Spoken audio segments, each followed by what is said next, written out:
Good afternoon. Welcome back to Avia Academy. My name is Natasha Reeders and I welcome you from my home office in Houston, Texas today. Today we'll be discussing the topic of corporate communication and conduct. I'm going to try in the next 7 to 8 minutes to explain to you why this is such an important aspect in the workplace. We're going to make this very aviation focused because that's ultimately what we talk on this channel is we speak about aviation, but you can apply this in any area or any discipline that you work in. In 2010, I was fortunate enough to be the chairperson and the keynote speaker of an international conference for women in leadership positions in aviation. One of the speakers with me was Rear Admiral Wendy Carpenter from the United States Navy, a naval aviator.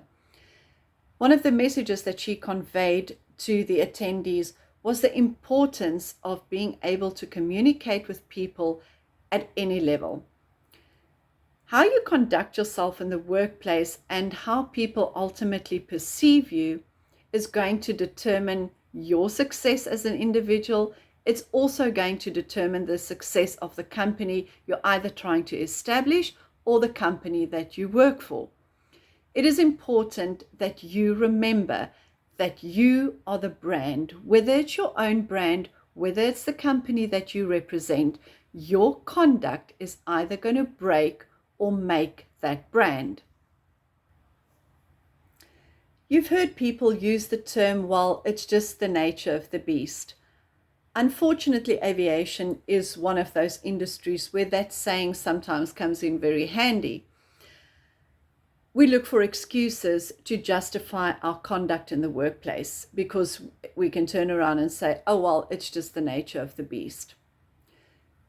Whether you're a pilot or cabin crew member, or if you work in the client liaison department in a fixed base operation, or if you're the maintenance engineer or technician for an airline or in general aviation, if you're the linesman fueling the aircraft, whether you're the baggage handler or the catering service or the onboard facilities on the aircraft, it doesn't matter where you are. You have a responsibility in this industry to conduct yourself in an appropriate manner. This does extend to any industry out there. Aviation has billions of people looking to aircraft and aircraft operators to provide a safe and reliable air service. Whether you're the telemarketer on the other end of that phone taking the call from a customer, or whether you're a fixed base operator's liaison officer or customer service representative speaking directly to the customer or to the pilot or to the cabin crew member, your conduct and your professional approach at that very first face value encounter is going to make up that individual's mind as to what type of business or entity they're dealing with. As I said in the beginning, just remember, you are the brand, whether it's your own, whether it's the company you're working for. The mannerism in which you relay a message or deal with a customer's problem with, that is how the business brand is perceived.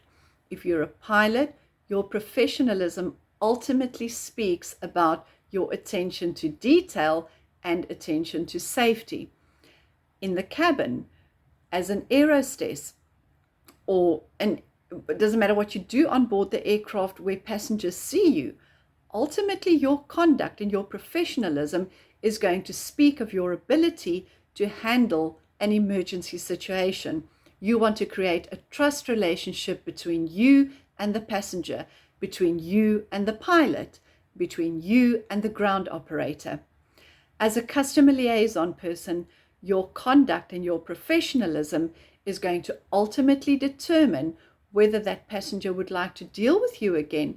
And should something arise that the passenger was not happy with, they are going to deal with you when a query arises in the manner that they perceived you at the time of providing the service. Can you see how your conduct and your professionalism ultimately determines the desired outcome or the outcome. Hopefully, it's going to be the desired one. But how you conduct yourself at the beginning of any dealing in the aviation industry is ultimately going to determine the outcome. And the outcome is the perception that you create with either the pilot, the passenger, the cabin crew member.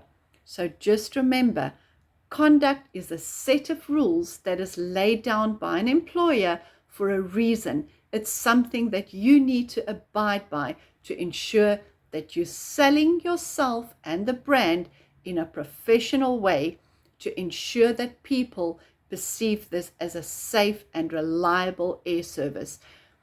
Doesn't matter what you do, from the janitor to the CEO, that is how you need to conduct yourself in aviation.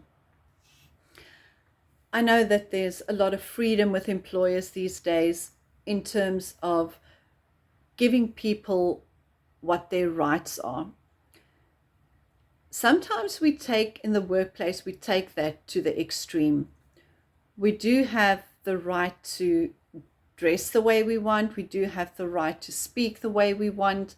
But there's just certain fundamentals that you cannot get past in the workplace.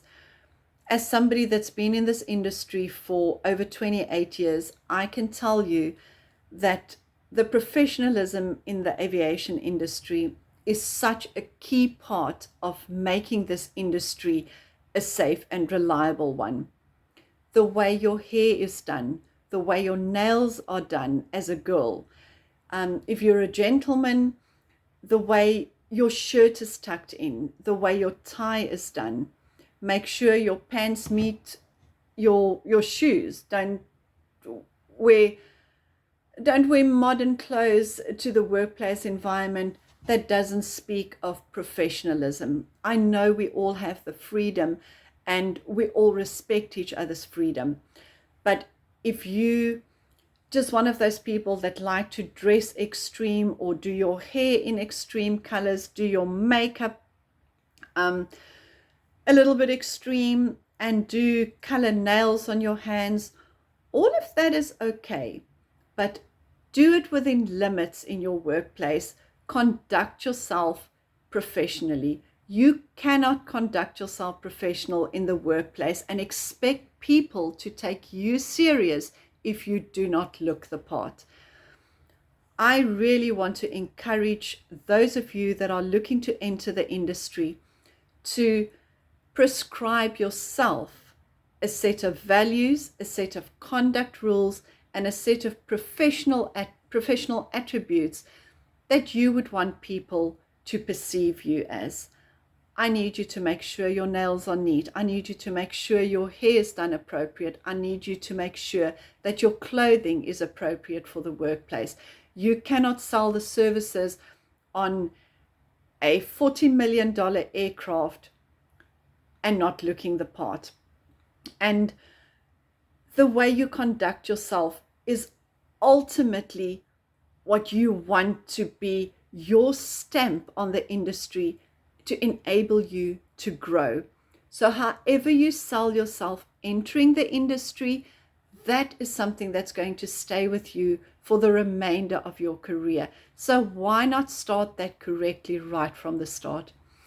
If you are looking to join the aviation industry, professionalism and conduct is a vital part of being successful.